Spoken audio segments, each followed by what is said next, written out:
Good afternoon, everyone.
Screen दिख रहा है सबको? तो यस लिखिए, तो फिर से शेयर करूंगा।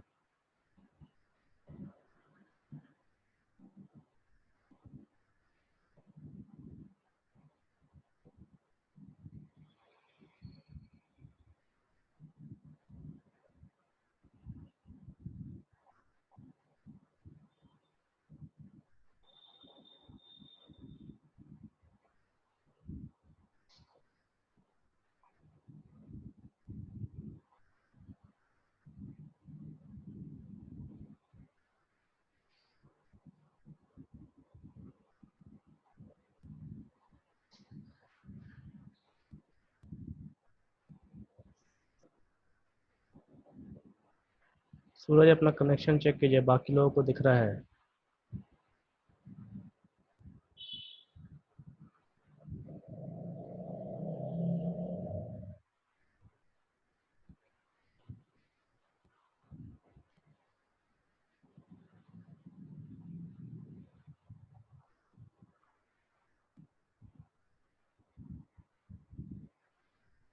अभी स्क्रीन दिख रहा है सबको?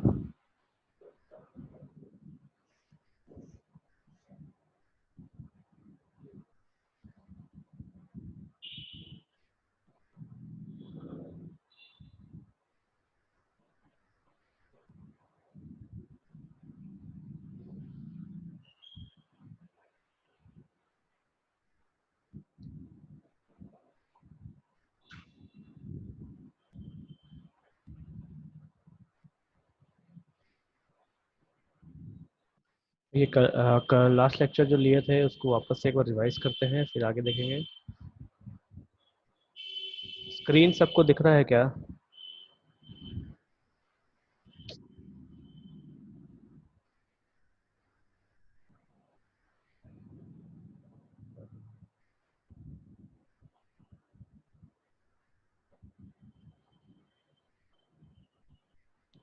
अभी दिख रहा है?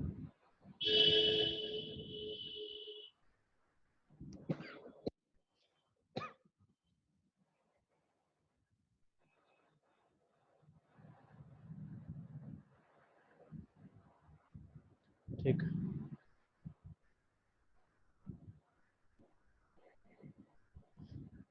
देखिए, सरफेस केमिस्ट्री हमने देखा था कि ये वैसे रिएक्शंस हैं जो सब्सटेंस के सरफेस पे होते हैं, मतलब जो भी दूसरे मॉलिक्यूल्स होते हैं या वो आके उसके सरफेस पे आके चिपक जाते हैं, उसके बाद उनके रिएक्शंस शो करते हैं। ठीक। जैसे सॉलिड के ऊपर अगर कोई गैस आके चिपकता है या कैटलिस्ट होता है, जो यूनिफॉर्म कैटलिस्ट की हम बात करते हैं, वो सब सरफेस के ऊपर रहते हैं, उनका रिएक्शंस होता है। जैसे एग्जांपल्स हमने देखा था कि सिंपल एग्जांपल है गैस मास्क का। तो gas mask is the best example, या करोजन कह सकते हैं आप मेटल्स का, जिनको जंग लगाना कहते हैं। तो ये सभी एग्जांपल्स हैं सरफेस केमिस्ट्री की, जहाँ पे हम रिएक्शंस देखते हैं, और ये रिएक्शंस सरफेस पे होता है किसी भी सब्सटेंस के।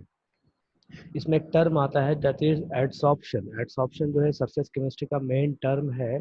एडसॉर्प्शन का मतलब होता है कि रिएक्शन किसी सरफेस पे होना। इस कंडीशन में दो चीजें होती हैं, एक एड्सॉर्बेट और एक एड्सॉर्बेंट होता है। एड्सॉर्बेंट हम सॉलिड के हिस्से को कहते हैं, जिनके सरफेस की हम बात कर रहे हो उनको हम एड्सॉर्बेंट कहते हैं। और एड्सॉर्बेट वो चीजें हैं जो उस सरफेस पे आके चिपकती है, जिनको हम सॉल्यूट भी कहते हैं, और उसके बाद वो रिएक्शंस दिखाते हैं।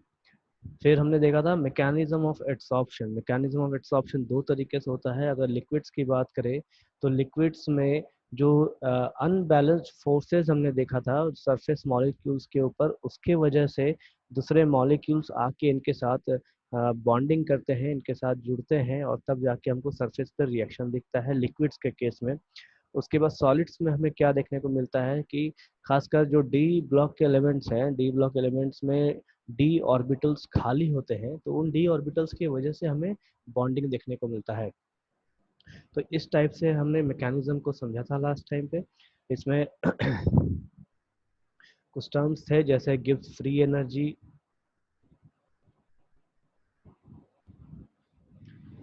इसमें कुछ टर्म्स थे जैसे फ्री एनर्जी जिसको डेल्टा एच से डेल्टा जी से लिखते हैं, delta G is equal to delta H minus T delta S, जिसमें डेल्टा एच हमारा इंथैल्पी था, और एड्सॉर्प्शन का जो इंथैल्पी होता है वो हमेशा नेगेटिव होता है, जिसको हम एक्सोथर्मिक कहते हैं। मतलब adsorption is always exothermic and the enthalpy change delta S is always negative. ये हमने लास्ट टाइम देखा था। टी हमारा यहाँ टेम्परेचर है और डेल्टा एस हमारा एंट्रोपी है। एंट्रोपी जैसे जैसे एड्सॉर्प्शन बढ़ेगा वैसे वैसे एंट्रोपी वही आपका होता चला जाएगा। ठीक है, एंट्रोपी कहते हैं कि इसको रेंडमनेस ऑफ द मॉलिक्यूल्स या रेंडमनेस ऑफ एटम्स को कह सकते हैं। देन उसके आगे हमने देखा था कि अगर डेल्टा एच कम से कम नेगेटिव होता चला जाए तो हमें इक्विलिब्रियम पोजीशन मिल जाएगी। स्पॉन्टेनियस प्रोसेस के लिए डेल्टा जी हमेशा नेगेटिव रहता है। स्पॉन्टेनियस प्रोसेस कहने का मतलब है वैसे प्रोसेसेस जो एक बार चालू हो तो खुद ब खुद चलते रहते हैं, उस केस में डेल्टा जी हमेशा नेगेटिव मिलने वाला है हमको। देन फोर्सेस जो लगते हैं सॉलिड्स और लिक्विड्स में, इन केस ऑफ सॉलिड्स जो फोर्स लगता है वो ज़्यादातर अनफिल्ड इलेक्ट्रॉन्स के या अनसेटिस्फाइड इलेक्ट्रॉन्स के वजह से होता है। जब हम स्पेशली डी ब्लॉक एलिमेंट्स की बात करें तो वहाँ पे डी ऑर्बिटल्स जब फुलफिल्ड नहीं होते हैं तो उस वजह से यहाँ पे एक फोर्स जनरेट होता है, या यूँ कहे कि डी ऑर्बिटल्स खाली होने की वजह से ये दूसरे मॉलिक्यूल्स को अपने तरफ खींचते हैं।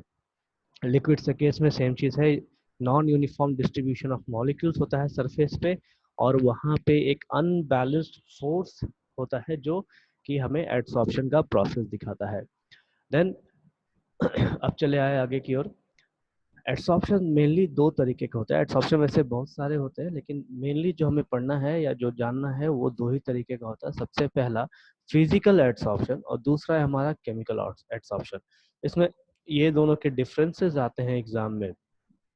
तो देखिए सारे पॉइंट्स क्लियर करके देखते हैं। Physical adsorption it is caused by intermolecular van der Waals forces. कहने का मतलब है कि जो फिजिकल एड्सॉर्प्शन को देखने का मिलेगा ये वीक बॉन्ड्स के द्वारा जुड़े हुए होते हैं। वैन डर वाल्स फोर्स जो है ये काफी वीक बॉन्ड्स होता है और ये वेरी वीक बॉन्डेड होते हैं ये मॉलिक्यूल्स। यानी केमिकल एड्सॉर्प्शन क्या है, ये पूरा का पूरा केमिकल बॉन्ड के द्वारा फॉर्मेशन होता है। केमिकल बॉन्ड कहने का मतलब है या तो आयनिक बॉन्ड फॉर्म होंगे या फिर इसमें कोवलेंट बॉन्डेड का फॉर्मेशन होगा। तो इस वजह से केमिकल एड्सॉर्प्शन जो है वो ज्यादा ताकतवर होता है फिजिकल एड्सॉर्प्शन से। Then second point, it is not specific and is reversible. आपका फिजिकल एड्सॉर्प्शन जो है ये स्पेसिफिक नहीं है और इसे हम घुमा भी सकते हैं। अगर इसे हम हीट दें, इसको अगर हीट दिया जाए फिजिकल एड्सॉर्प्शन को, तो फिजिकल एड्सॉर्प्शन को तोड़ा भी जा सकता है। लेकिन केमिकल एड्सॉर्प्शन जो है ये हाईली स्पेसिफिक है। हाईली स्पेसिफिक कहने का मतलब है कि जैसा प्रोडक्ट हमको चाहिए वैसा ही प्रोडक्ट यहाँ देखने को मिलेगा, और ये इरिवर्सिबल होते हैं। हल्के फुल्के हीट देने से ये टूटेंगे नहीं, या हो सकता है ना भी टूटे हीट देने से। Then third point, it depends on the nature of gas. More easily liquefiable gases are adsorbed easily. कहने का मतलब है कि जो फिजिकल एड्सॉर्प्शन है ये गैस के नेचर पे डिपेंड करता है, और वैसी गैसेस जिसे आसानी से लिक्विड फॉर्म में बनाया जा सके प्रेशर के द्वारा, जैसे हमारा एलपीजी सिलेंडर का होता है गैस, उस टाइप के जो गैसेस हैं तो वो फिजिकल एड्सॉर्प्शन बहुत ही आसानी तरीके से दिखाते हैं। Then chemical adsorption में it also depends on the nature of gas which form compounds with the adsorbent exhibit chemical adsorption।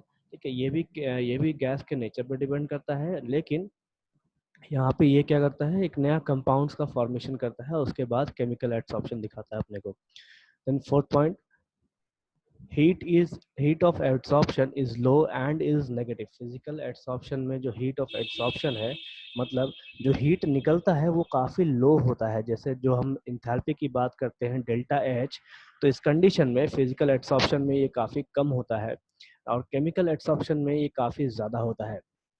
ध्यान रखिए, केमिकल एब्सॉर्प्शन में हीट ऑफ इंथैल्पी या इंथैल्पी ऑफ एब्सॉर्प्शन काफी ज्यादा होगा और फिजिकल एब्सॉर्प्शन में इंथैल्पी ऑफ एब्सॉर्प्शन काफी कम होगा। Point number 5, low temperature is favourable. हल्के टेम्परेचर में फिजिकल एब्सॉर्प्शन देखने को मिलता है और केमिकल एब्सॉर्प्शन में हमें हाई टेम्परेचर देखने को मिलता है। देन फिजिकल एब्सॉर्प्शन में decreases with increase in temperature. Physical absorption को हम टेम्परेचर बढ़ा के तोड़ सकते हैं, ठीक है। अगर जैसे जैसे टेम्परेचर बढ़ेगा वैसे वैसे फिजिकल एब्सॉर्प्शन हमारा घटता चला जाएगा।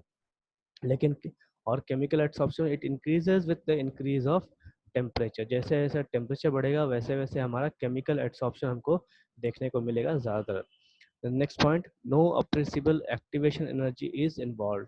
फिजिकल एब्सॉर्प्शन में हमें अलग से कोई एनर्जी देने की जरूरत नहीं पड़ती। जो भी एनर्जी इन्वॉल्व होते हैं वो उन एटम्स या मॉलिक्यूल्स के एनर्जी होते हैं और वही उसमें एप्लीकेबल होते हैं। केमिकल एब्सॉर्प्शन में हमें अलग से एनर्जी देनी होती है और वो भी high energy, high activation energy is involve. Activation energy कहने का मतलब है ये वो एनर्जी है जो रिएक्शन को स्टार्ट करने में लगता है। Point number 7, high pressure is favourable. Physical absorption में जितना ज़्यादा हम प्रेशर देंगे उतना ज़्यादा फिजिकल एब्सॉर्प्शन हमारा काम करेगा। Decrease of pressure cause desorption. देखिए एक नया टर्म यूज़ किया है मैंने, डिसॉर्प्शन। डिसॉर्प्शन है कि जैसे जैसे प्रेशर घटेगा वैसे वैसे हमारा फिजिकल एब्सॉर्प्शन भी घटता है। ये एडसॉर्प्शन का ठीक उल्टा है। डिसॉर्प्शन जो है एडसॉर्प्शन का ठीक उल्टा होता है। देन केमिकल एब्सॉर्प्शन में high pressure is favourable, decrease of pressure does not causes desorption. यहाँ पे हाई प्रेशर तो अच्छी बात है लेकिन अगर प्रेशर घटाएं तो केमिकल एब्सॉर्प्शन पे कोई खास फर्क नहीं पड़ता या कोई फर्क नहीं पड़ता। Point number 8, it depends on the surface area, it increases with the increase of surface area। देखिए एक चीज पढ़ते आए हैं हमेशा 9th 10th में 11th में पढ़े आए अपने कि जो कैटलिस्ट है वो कैटलिस्ट ज्यादातर पाउडर फॉर्म में यूज किया जाता है। मतलब पाउडर करने का मेन रीजन क्या है कि उस कैटलिस्ट का सरफेस एरिया इंक्रीज किया जाता है। तो जितना ज्यादा सरफेस एरिया होगा कैटलिस्ट का उतना ज्यादा वो अच्छी तरीके से काम करेगा। तो it increases with the increase of surface area. जैसे जैसे सरफेस एरिया बढ़ेगा वैसे वैसे फिजिकल एब्सॉर्प्शन भी बढ़ता है। केमिकल एब्सॉर्प्शन में it also depends on the surface area, it increases with increase of surface area. दोनों का रीजन सेम ही है। Point number 9, it forms multi layers on absorbent surface under high pressure. इसमें क्या है कि जो मॉलिक्यूल्स होते हैं, जो सरफेस पे आके मॉलिक्यूल्स चिपकते हैं, वो क्या करते हैं एक लेयर के ऊपर दूसरा लेयर, दूसरे के ऊपर तीसरा, तीसरे के ऊपर चौथा, ऐसा लेयर बनाते चले जाते हैं जिनको हम मल्टी लेयर्स कहते हैं। लेकिन केमिकल एब्सॉर्प्शन में सिर्फ एक ही लेयर बनता है। केमिकल एब्सॉर्प्शन ध्यान दीजिए सिर्फ एक ही लेयर बनता है, इसलिए क्योंकि जो केमिकल एब्सॉर्प्शन की हम बात करते हैं तो वहाँ पे जो केमिकल रिएक्शन चलता है तो उस कंडीशन में जो हमारा सरफेस होगा, जो हमारा सरफेस होगा उस सरफेस से जो भी गैसियस मॉलिक्यूल्स अटैच होंगे डायरेक्टली उन दोनों के बीच में बॉन्ड बनेगा। उसके ऊपर वाले मॉलिक्यूल्स में बॉन्ड बिल्कुल नहीं बनेगा, ठीक है। वो इसलिए क्योंकि सेम एटम्स और मॉलिक्यूल्स जो हैं वो आपस में खुद जुड़े होते हैं लेकिन उसमें कोई रिएक्शंस नहीं दिखाता। तो ये जो केमिकल एब्सॉर्प्शन है ये हमेशा यूनी मॉलिक्यूलर लेयर शो करता है और फिजिकल एब्सॉर्प्शन हमेशा मल्टी लेयर शो करता है। देन नेक्स्ट डेफिनेशन है डिसॉर्प्शन। डिसॉर्प्शन जो है ये ठीक उल्टा होता है एब्सॉर्प्शन का।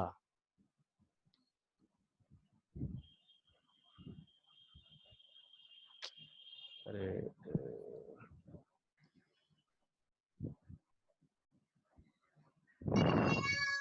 सर पॉइंट नंबर 2 एक बार और समझा दीजिए। Point number 2, it is not specific and is reversible. Not specific कहने का मतलब है जैसे देखिए हमारे पास ये मैंने आपको कल ड्राइंग दिखाया था, ये एब्सॉर्प्शन का जो ड्राइंग है। अब ये जो सरफेस है हमारे पास जो डार्क लाइन से दिखाया गया जहाँ मैं अपना माउस घुमा रहा हूँ, ठीक है, ये सरफेस है। अब इस सरफेस के ऊपर सपोज करो गैसियस मॉलिक्यूल्स आके लग रहे हैं, ठीक है। इस सरफेस पे गैसेस मॉलिक्यूल्स आके लग रहे हैं, तो फिजिकल एडसॉर्प्शन में क्या होता है कि एक मॉलिक्यूल लगा और उसके ऊपर ठीक उसका ही मॉलिक्यूल लगेगा, ठीक है, तो उसके ऊपर फिर से उसका ही मॉलिक्यूल लगा, तो इस लेयर्स जो ऐसे ऐसे लेयर्स जमते हैं इसको हम कहते हैं मल्टी लेयर्स। अब इन सेम लेयर्स के वजह से ये हमको प्रोडक्ट जो है हमारे हिसाब से नहीं दिखा के अपने हिसाब से प्रोडक्ट दिखाता है, इसका जो भी मन करेगा वैसा बॉन्ड दिखाएगा ये, ठीक है। इसी चीज को कहा गया है यहाँ पे कि इट इज नॉट स्पेसिफिक। और रिवर्सिबल का मतलब है कि अगर हम इसको हीट देना चालू कर दें और प्रेशर हटा दें तो ये जो बॉन्डिंग हो रही है ये बॉन्डिंग टूट जाएगी, ठीक है।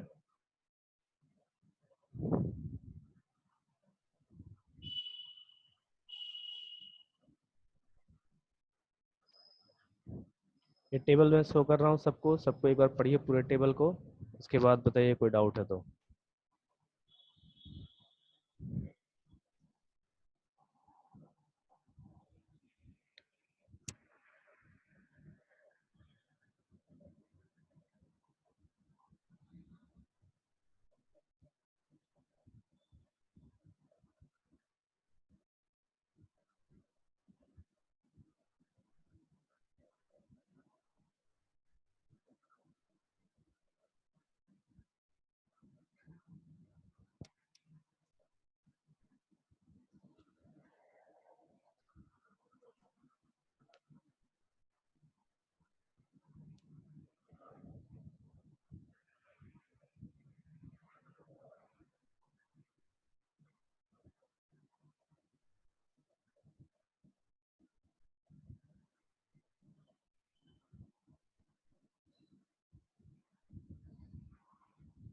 चलो जी sir, point number 4 sir.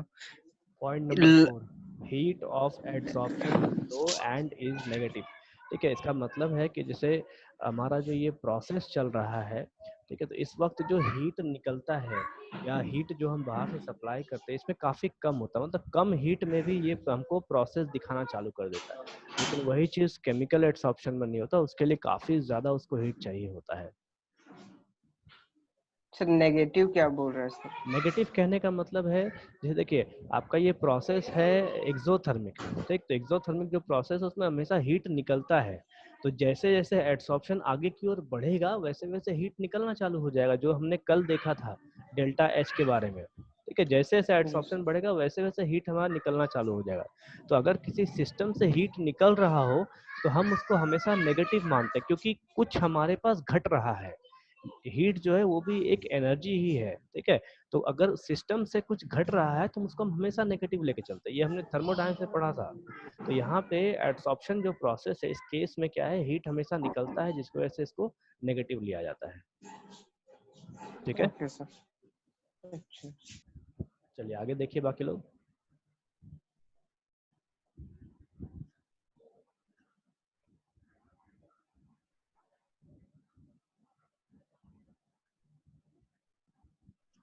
Point number 6, no appreciable activation energy is involve. देखिए यहाँ पे अप्रिसिएबल का मतलब समझिए, मीनिंग है अप्रिसिएबल का मतलब है कि बहुत कम अमाउंट में, ठीक है, बहुत कम छोटे चीजों का।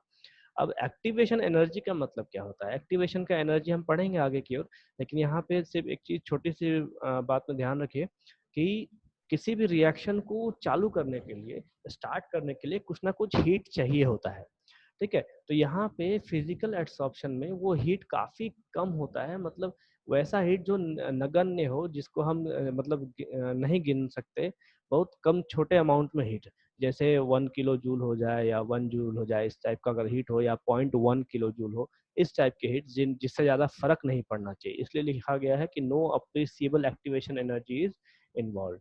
और यहाँ पे high activation energy is involve, मतलब केमिकल एड्सॉर्प्शन को स्टार्ट करने के लिए या कंटिन्यू रखने के लिए यहाँ पे एनर्जी काफी ज्यादा लगती है, और यहाँ पे एनर्जी ना के बराबर लगती है।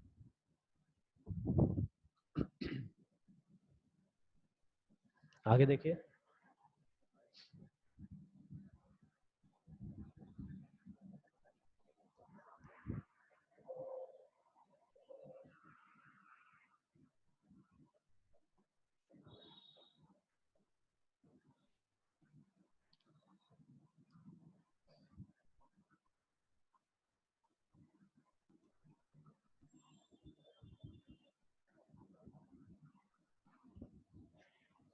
0.7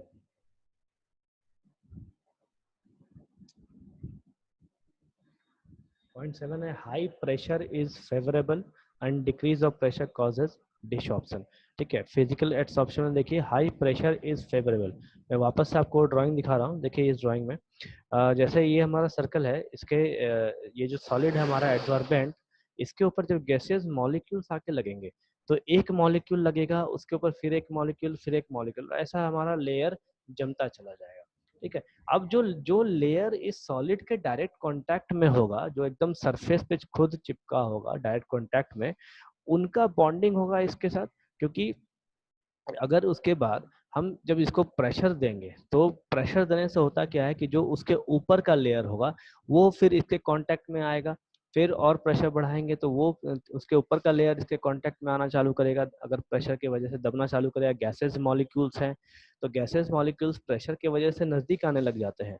ठीक है, तो जैसे ये मल्टी लेयर्स में फिजिकल एड्सॉर्प्शन में क्या होता है, ये मल्टी लेयर्स बनाते हैं। मल्टी लेयर्स में जब हम प्रेशर देंगे तो सारे गैसेस मॉलिक्यूल्स इस सरफेस की तरफ भागेंगे, और सरफेस की तरफ भागने की वजह से ये क्या करते हैं कि हमें रिएक्शन दिखाते हैं। इस वजह से कहा गया है कि फिजिकल एड्सॉर्प्शन में जब प्रेशर बढ़ता है तो हमें रिएक्शन देखने को मिलेगा, जब प्रेशर घटेगा तो हमें रिएक्शन देखने को नहीं मिलेगा। चलिए आगे देखिए।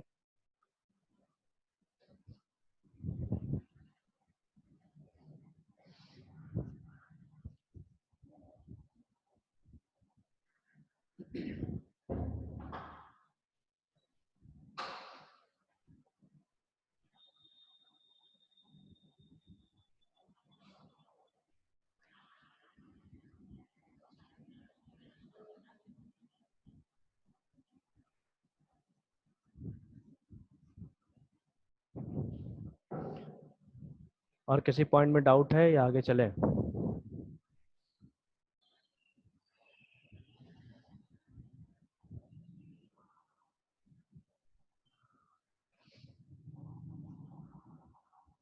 डाउट अगर नहीं है तो नो लिखे, फिर आगे चलेंगे। बाकी लोगों को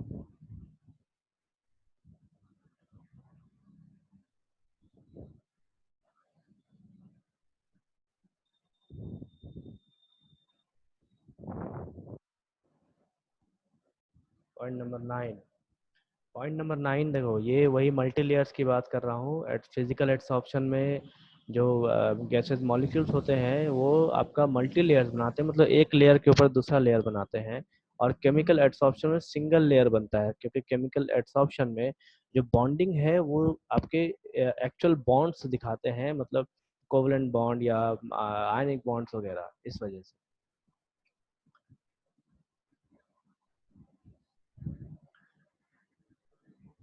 ठीक है, नेक्स्ट है आपका डिसॉर्प्शन। डिसॉर्प्शन जो है एड्सॉर्प्शन का ठीक उल्टा होता है। It is defined as the reverse of adsorption, या removal of adsorbate from the surface by applying heat और reducing pressure at constant temperature. अगर हम एड्सॉर्प्शन प्रोसेस में या तो प्रेशर हटा दें चाहे हीट सप्लाई करें तो हमको क्या होगा, ये डिसॉर्प्शन प्रोसेस देखने को मिलेगा। और उस कंडीशन में क्या है, जो गैसेस मॉलिक्यूल्स है वो उससे हटते हुए दिखते हैं, मतलब सरफेस को छोड़ने लग जाते हैं और अलग होने लग जाते हैं। नेक्स्ट है आपका difference between adsorption and absorption. देखिए ये जो दो वर्ड है, दोनों का फर्क क्या है। इस केस में देखिए एड्सॉर्प्शन और एब्सॉर्प्शन, ये दोनों को ढंग से समझिए कि आपके पास दो एग्जांपल है। आपने अगर आप घर पे कपड़े धोते हो तो जब उस टाइम कैसा है, सर्फ आपने यूज़ किया पानी में, तो पानी में जब आप सर्फ को डालते हो तो वो वो पूरी तरीके से घुल जाता है। तो उस प्रोसेस को हम कहते हैं एब्सॉर्प्शन। ये एब्सॉर्प्शन प्रोसेस है, मतलब उस केस में जो मॉलिक्यूल्स हैं उस सर्फ के, सोप के, वो मॉलिक्यूल्स क्या करते हैं, वाटर के मॉलिक्यूल्स के बीच में घुसते हैं और उससे पूरी तरीके से एक कंप्लीट मिक्सचर बनाता है, या यूँ कहिए होमोजेनियस मिक्सचर बनाता है। ठीक, लेकिन एड्सॉर्प्शन प्रोसेस कैसा है कि वो अगर इसको आप इस एग्जांपल से ध्यान रख सकते हैं, जैसे अगर पानी के ऊपर तेल गिर जाए तो वो तेल जो है पानी के सरफेस पे ही आपको देखने को मिलता है, वो पानी के अंदर नहीं जाता। तो उस कंडीशन में हम उस प्रोसेस को एडसॉर्प्शन कहेंगे। ठीक, अभी यहाँ क्या लिखा है, adsorption is different from absorption. absorption of a substance A by a substance B means that A is uniformly distributed all over B. कहने का मतलब है A का जितना भी मॉलिक्यूल्स है वो B में अच्छी तरीके से घुला हुआ है. And adsorption on the other hand means that A is present on the surface of B. ठीक, जैसे हमारा वाटर और तेल का एग्जांपल जो मैंने दिया, but the concentration of A in parts of be away from the surface is negligible. ठीक, कहने का मतलब है कि जो सरफेस पे है उसका कॉन्सेंट्रेशन जो है वो नेग्लिजिबल होता है बाकी पूरे सरफेस पूरे बी के कांटेक्ट में. In some cases adsorption and absorption takes place simultaneously. मतलब बहुत ऐसे कंडीशंस हैं जहाँ पे एडसॉर्प्शन और एब्सॉर्प्शन दोनों एक साथ होते हैं. मतलब सबसे पहले आपको एडसॉर्प्शन देखने को मिलेगा, जैसे रिएक्शन आपका सरफेस से पहले हो रहा है और धीरे धीरे जो भी मॉलिक्यूल्स हैं वो उस सॉल्वेंट के अंदर जाना चालू करते. तो होता क्या है, पहले हमको एडसॉर्प्शन देखने को मिलता है और फिर एब्सॉर्प्शन देखने को मिल जाता है. तो वैसे चीज़ों को हम क्या कहते हैं, दूसरे टर्म में डिफाइन करते हैं जिसको हम कहते हैं सॉर्प्शन. एडसॉर्प्शन से एड हटा दिया जाता है, उसको हम कहते हैं सॉर्प्शन. SORPTION. तो क्या है, in some cases adsorption and absorption takes place simultaneously and it is difficult to determine the relative extent of adsorption and absorption. मतलब वैसी कंडीशन में क्या है कि हम adsorption और absorption दोनों को हम डिफाइन नहीं कर सकते कि adsorption कितना हो रहा है और absorption कितना हो रहा है. तो वैसी चीज़ों को हम क्या करते हैं, sorption में डिफाइन करते हैं. अब दोनों का डिफरेंस क्या है, ये डिफरेंस एग्जाम में पूछता है कि एडसॉर्प्शन और एब्सॉर्प्शन में क्या डिफरेंस है. It is a surface phenomenon. मतलब एडसॉर्प्शन जो है इसका जो रिएक्शन है वो सरफेस पे होता है और एब्सॉर्प्शन जो है ये बल्क फिनोमिनन है. बल्क फिनोमिनन कहने का मतलब है कि जो क्वांटिटी होती है वो काफ़ी ज़्यादा होती है दोनों की, सॉल्यूट की भी और सॉल्वेंट की भी, और इसमें जो मिक्सिंग होता है ये पूरी तरीके से घुल मिल जाते हैं, सिर्फ सरफेस पे ना दिख के अंदर वाले पार्ट्स में भी दिखते हैं, अंदर हिस्से में भी रिएक्शन देखा जाता है. Then second point, adsorbate is accumulated at the surface. मतलब जो एड्सॉर्बेट है इसको हम सॉल्यूट कहते हैं, वो हमें सरफेस को देखने को मिलता है, और एब्सॉर्प्शन में जो सॉल्यूट है वो पूरी तरीके से घुल जाता है. The substance getting absorbed is uniformly distributed throughout the bulk of the substance. कहने का मतलब है सॉल्वेंट में सॉल्यूट पूरी तरीके से घुल जाता है और यहाँ पे सॉल्वेंट में सॉल्यूट हमेशा सरफेस पे रहता है. Third point, the rate of adsorption is very rapid in the beginning. जो रेट है, रेट कहने का मतलब है उसकी स्पीड, एडसॉर्प्शन की स्पीड मतलब उसके चलने की प्रक्रिया काफ़ी तेज होती है स्टार्टिंग में, लेकिन उसके बाद क्या देखते हैं, the rate however decreases gradually until equilibrium is reached. जैसे जैसे एडसॉर्प्शन प्रोसेस बढ़ता है वैसे वैसे वो घटता चला जाता है, क्योंकि हम धीरे धीरे इक्विलिब्रियम पोजीशन को अटेंड करने लग जाते हैं. लेकिन एब्सॉर्प्शन में क्या है, एब्सॉर्प्शन प्रोसीड्स एट ए स्टेडी रेट. एब्सॉर्प्शन जो है ये एक समानांतर रेट से चलता है, मतलब उसकी एक जो स्पीड है वो फिक्स होती है. वापस से पढ़िए इसको, कोई डाउट है तो देखिए.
देखिए सॉर्प्शन जो है वो एक प्रोसेस है. ठीक, जब आपको एडसॉर्प्शन और एब्सॉर्प्शन दोनों साथ में देखने को मिल जाए. अभी रह गई बात एग्जांपल्स की, तो एग्जांपल मैं आपको कल दे दूंगा. ठीक है, दोनों के एग्जांपल्स जो एक साथ देखने को मिलते हैं वो मैं आपको ढूंढ के कल दे दूंगा. Next doubt.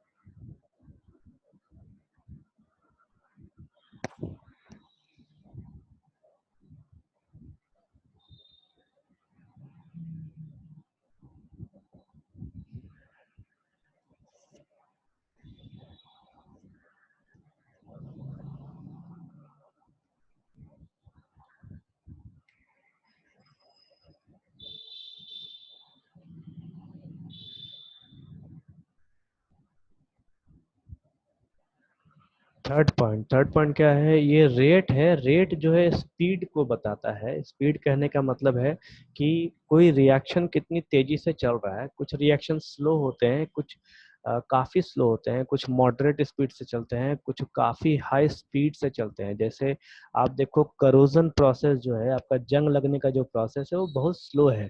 अगर आपने लोहे को रखा है घर में और कुछ महीनों के बाद आप उसमें देखेंगे कि उसमें जंग लगना चालू हुआ, देन फॉर्मेशन ऑफ हाइड्रोजन पर ऑक्साइड एट रूम टेम्परेचर, ठीक है, वो भी आपका स्लो स्पीड में होता है।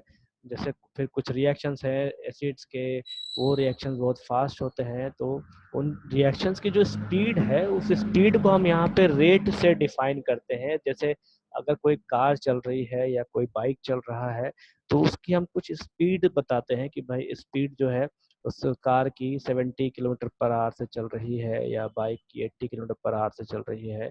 तो यहाँ पे हम स्पीड को रेट कहते हैं। अब जैसे जो एडसॉर्प्शन प्रोसेस है, ये स्टार्टिंग में इसका स्पीड बहुत ज़्यादा होता है। इसलिए ऐसा होता है क्योंकि जो मॉलिक्यूल्स है वो फ्रेश सरफेस पे आके जुड़ते हैं। तो फ्रेश सरफेस पे आने के बाद वो सबसे पहले रिएक्शन दिखाना चालू करते हैं। लेकिन जब दूसरा लेयर उससे जुड़ेगा तो वो फ्रेश सरफेस उसको नहीं मिल पाता, जिसके वजह से उसका जो एडसॉर्प्शन का जो प्रोसेस है वो धीरे धीरे घटने लग जाता है। ठीक है, इसी चीज को यहाँ पे लिखा गया है, the rate of absorption is very rapid in the beginning and the rate however decreases gradually until equilibrium is reach. जैसे जैसे इक्विलिब्रियम की हम तरफ पहुंचेंगे वैसे वैसे हमारा एब्सॉर्प्शन घटना चालू हो जाएगा।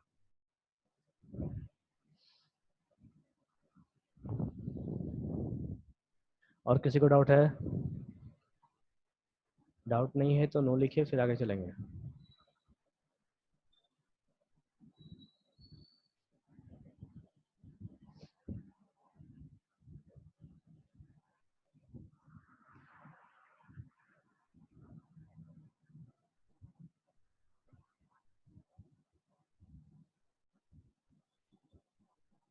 यस, नेक्स्ट है आपका नेगेटिव एड्सॉर्प्शन।